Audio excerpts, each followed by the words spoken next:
السلام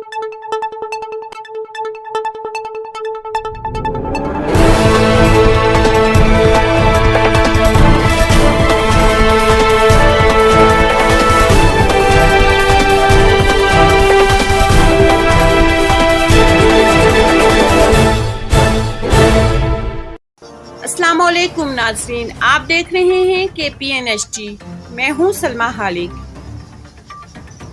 ظفر آباد diesel petrol کی قیمتوں میں ہوشربا اضافہ۔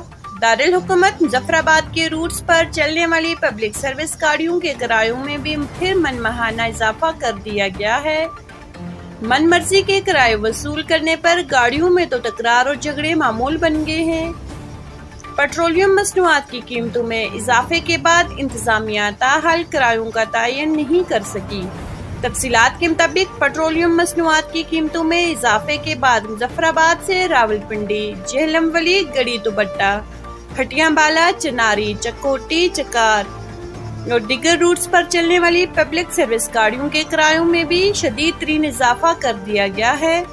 2 ماہ میں گاڑیوں کے کرایوں میں تیسری مرتبہ اضافہ کر کے عام آدمی کا جینا محال کر کے رکھ دیا ہے، جبکہ انتظامیہ نے عوام کو ٹرانسپورٹرز کے رحم و کرم پر چھوڑ کر خاموشی اختیار کی ہوئی ہے۔ وزیر اعظم، وزیر transport, chief secretary, inspector general police گاڑیوں میں من مانی کے کرائے وصول کا نوٹس لیں۔ مزید نیوز اپڈیٹس کے لیے دیکھتے رہیے KPNHD۔